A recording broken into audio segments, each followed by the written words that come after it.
Das ist so ein it's an old presentation cut short, so it's it doesn't even relate to time.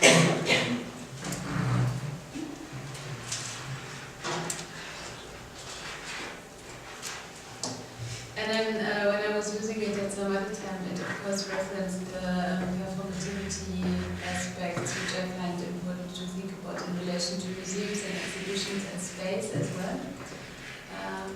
Where does it start? So it's Austin, how to do things with words, but you can also think about how to do things with space or within space. Okay, and I'm interested in the relation to museum and just two terms that are important, why I stressed non-permanence and approaches to space. I thought you would be talking about the Radikant of Bourdieu, so I thought this is another, because all these metaphors are about plants and growing and botanical stuff, so I thought the beautiful flower or plant of the ephemeral is something that's also quite a nice metaphor to think about how to invade space for a short time. Ephemeral meaning flüchtig and vergänglich, and it's also plants. I wasn't really sure that it's plants, but there are also plants like Mose that are called like that. And the other thing is going back to what you are talking about in that seminar anyways, about questions of aesthetics, and for me, in the stuff I do, it's in a sense it's always going back to a very old conception of aesthetics, the Ästhetika by Baumgarten, which means like a more central approach to the world than a theory of art.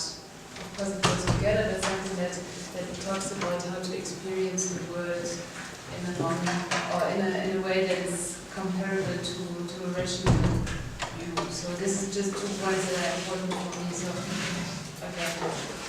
You asked me to talk about this exhibition that we have up at the moment, which is concerned with fashion and representations of fashion in the virtual space. But for this one, it was very important for me it doesn't talk about the slide, sorry. It was very important to also integrate that part of this exhibition into the city space, because it's a permanent problem we have that people perceive the museum as a space that is kind of not for them, or that is marked by a border that you have to transgress in order to experience it. So I thought it would be important for us to do more stuff in the city space. So I chose, Sophia was very helpful and very engaged in that project as well, to find these children,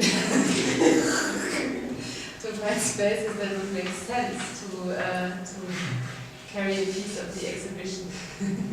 And I thought also to connect it, it's always like on these many layers interesting, because portraying stuff that is seen as art in the context of an exhibition, putting it back into a shop, which we did with the traditional costume shop at Maxstraße, we tried to do it with the costume shop, and then the second-hand shop, and an old and now empty space, the Antiquitäten in Jägerstraße, to bring art back into there, somehow references as well the history of the museum, which came about with the establishment of the Passagen, like the Benjamin's Passagenberg and so on, and look at the history of presentation of commodities, but also of museum objects. So it was also like a way of connecting to that history again.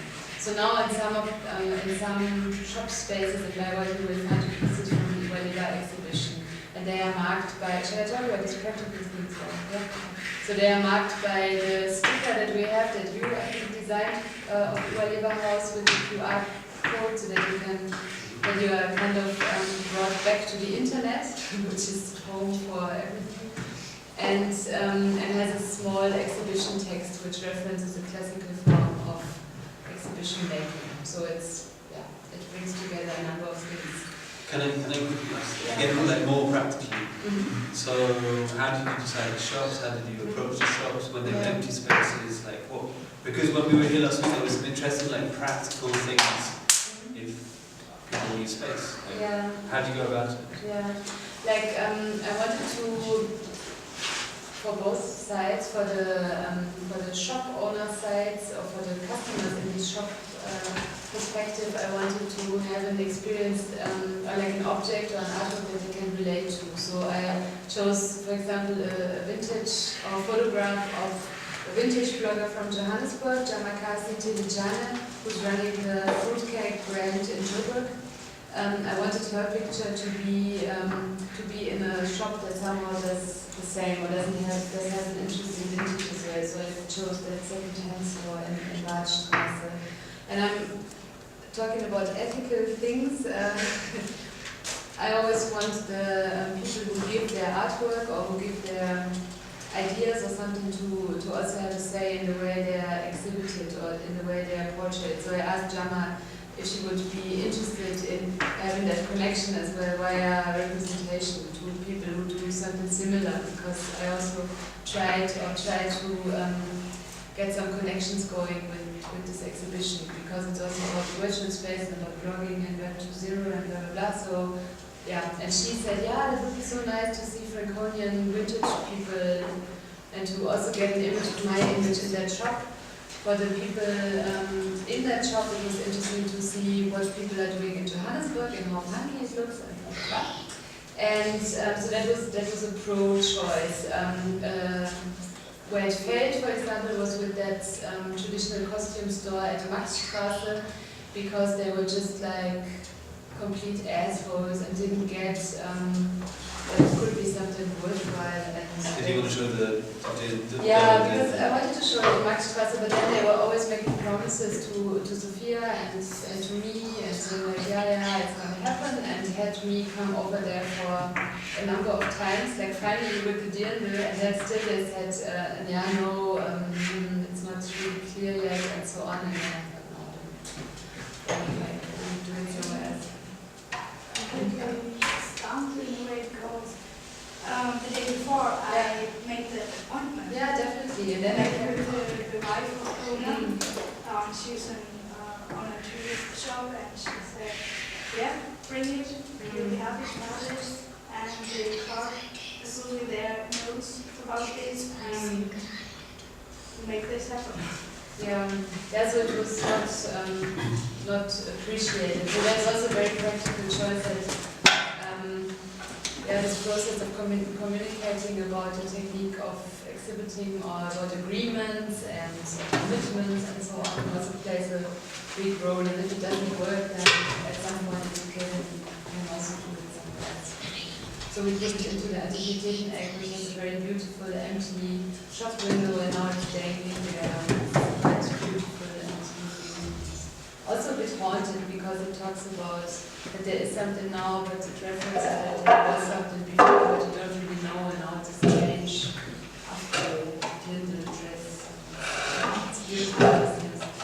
So, and then like the empty space, because when we discussed it, you had like a list of other empty spaces, and how, like, what was your approach there?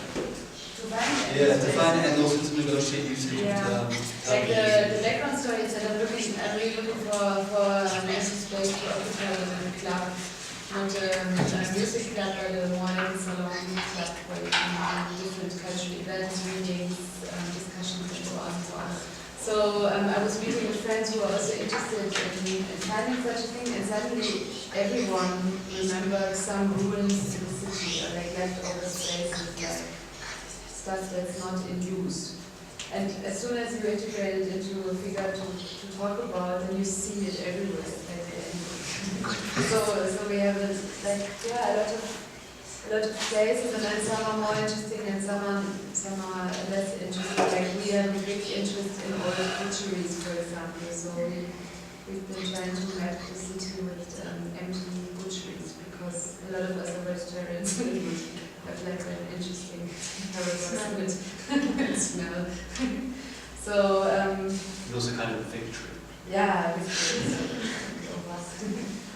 and and then the next step is always to find out how can we reach that person that's is it in permanent possession of anyone? How can we reach it? Is there a possibility to strike a deal with the one who's owning it just for like a small piece of time, like for 3 months, or So unlike Felixton did it, that's or yeah, or then I mean I would also give the opportunity just like the possibility just to take a space over and not do all these like nice and decent hello, I want to pay for it, even just take it over. I mean that's, and art is always the best excuse for it.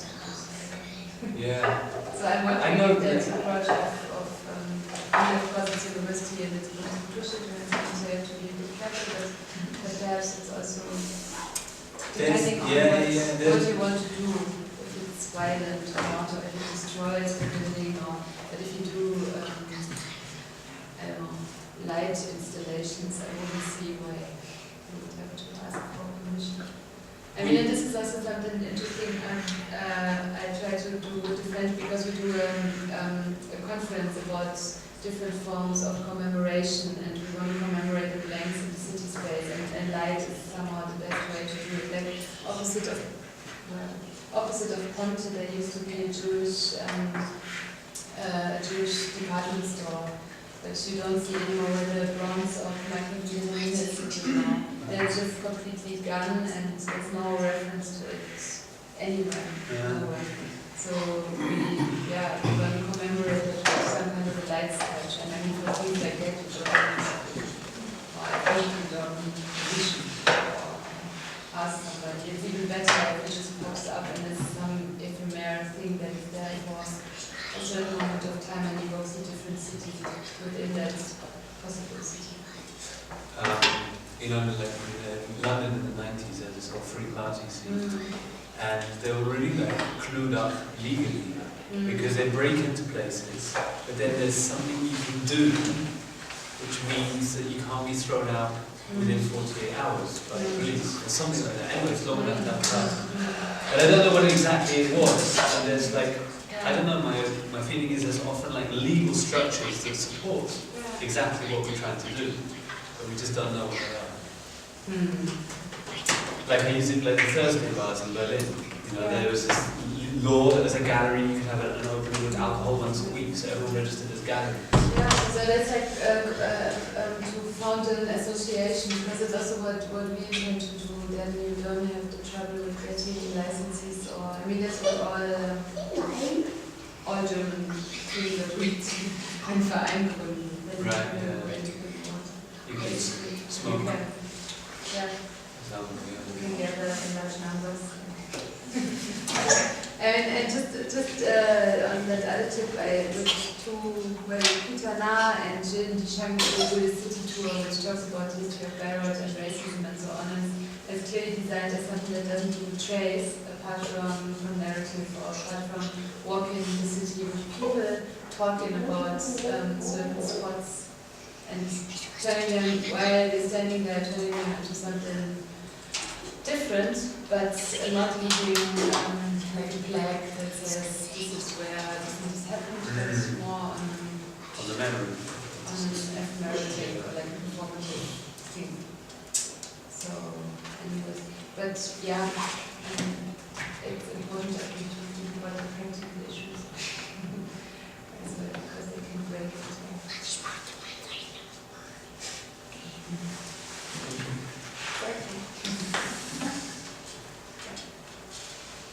Oh, and this is not just for, because for this pop-up exhibition stuff I find quite interesting. This is from an older research project where we had people take pictures of their city, which is a very overrepresented part of South African 20th century history. And they took pictures, what this suburb tells to them, blah, blah, blah, and they designed this exhibition. It all looks not uber funky because they did it themselves and they're not artists and so. But it was very beautiful because they inhabited the space for one afternoon, which was clearly non-art, which was a parking lot at the local supermarket, and it worked out really well because it was referencing the same space, like the space around them.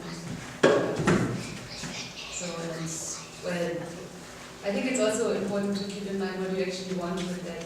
That's why I showed this picture as well, because with these guys it was important to make their version of Sophia visible, but also to connect with other people and start new art projects. So they wanted it to be central and they wanted it to be exactly there. So that's, I think, also an important thing. What do you intervention. Yeah, that's the agenda. Good. Yeah, it's going to be exciting. Which one to choose? And also interesting, I think, like with the Schokofabrik, when you came first and you two were talking about it, it was just a dreamy thing that the Schokofabrik would be, and now it's already established as a party site. It's already I mean, it's kind of lucky for us because we don't have so much time to organize the first space. Now we've got a bit of breathing space because the next space we will be using will be early 2014. You know, so we have a little bit of time, and hopefully, like, we can really generate some information together. Let me see. And yeah, did you ever do I remember that you and, no, Theo was it, who wanted to do this underwater cinema stuff in the... Oh yeah, no. Maybe we can reflect. Theo,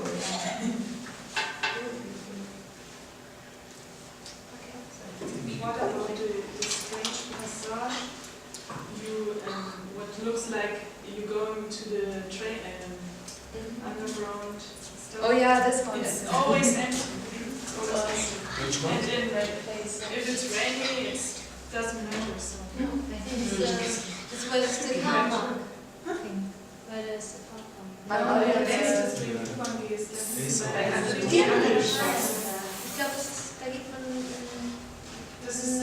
Beim Gärtnerlauf, Ja, nee? da geht man auch in die Tiefe.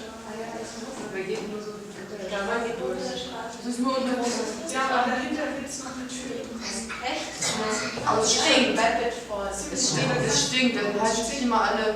Aber wenn du eine Nebelmaschine Maybe we can go and clean it. Maybe we can go and clean it. Yeah, really beautiful space in Karstadt that we got that. I mean, in the inner quarter of Karstadt, this perfect club place. Yeah. If you go into Karstadt from the back, like when you come out in the shoe section, which is very important for a department store, then on the before you enter, there's this club-like thing with glass.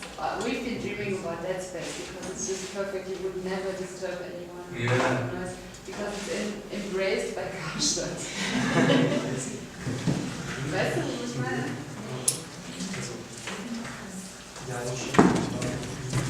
Yeah, you must go in there, and then it's like you walk over a little bridge, and then there's this club thing.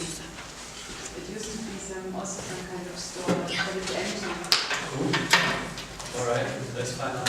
I would propose we all set our suggestions to Jan. We are not able to that was one of our suggestions. I don't have a smartphone yet, so I say. But you can also do it on. You don't need a smartphone. You can do it on. Okay. Yeah. Because it's a bit unfair. Jan is the only crowd. Crowdsourcing involves more than one person. Huh? No. No. Sorry. Everyone will do it. Okay. I'm not on next month because I've got to go to Munich for this thing. There's a text until the following week. I don't know what you want to read next week. Maybe next week we read something in German on Archiv. In German on Archiv, I'll send something around, and then next week can read this for the. Yeah, the following week. Yeah. So if like you think what we've been discussing so far has been space and also artists' relationships to previous cultural production, what I'd quite like to discuss about in 2 weeks' time is like people that collect stuff themselves, like not institutional collectors but ordinary collectors, which is what this text is about, and also people that hoard. I think in German it's called a Messi. So people that just can't stop collecting. Because I think that also, like, again, I'm always trying to reflect on like these kind of popular culture dimensions, which we can then take back to the heart. Maybe to talk to people for like I think Sorry? maybe to talk to people which are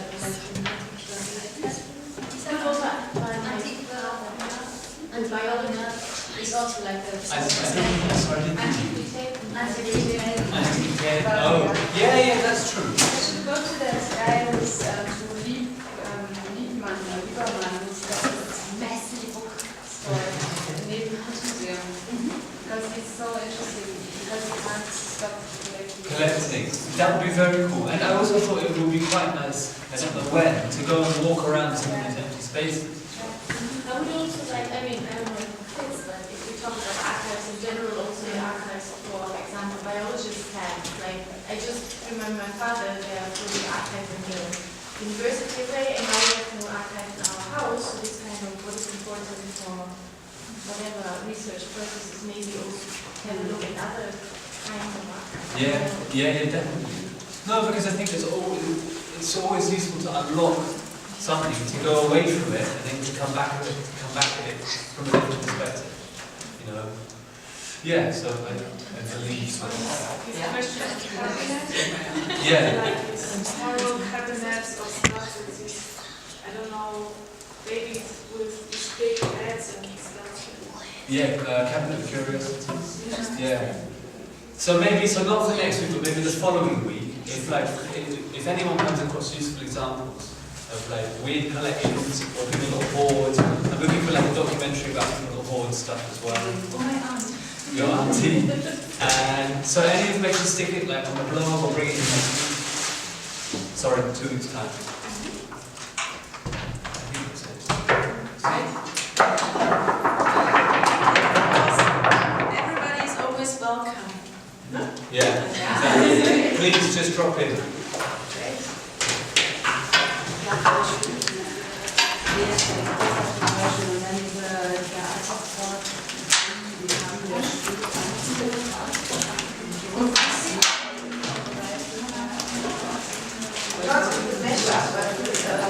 Oh, we did get. We got this.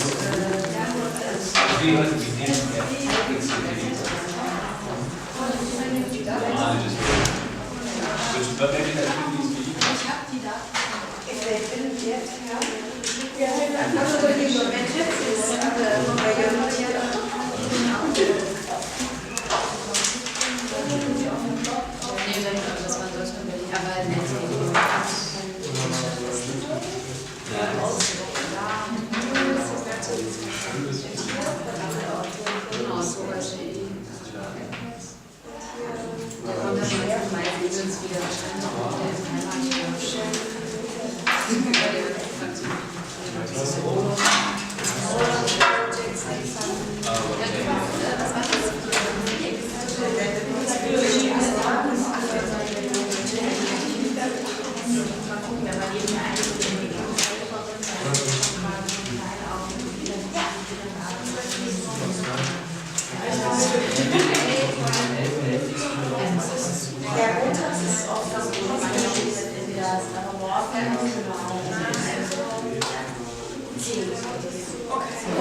Ja, weil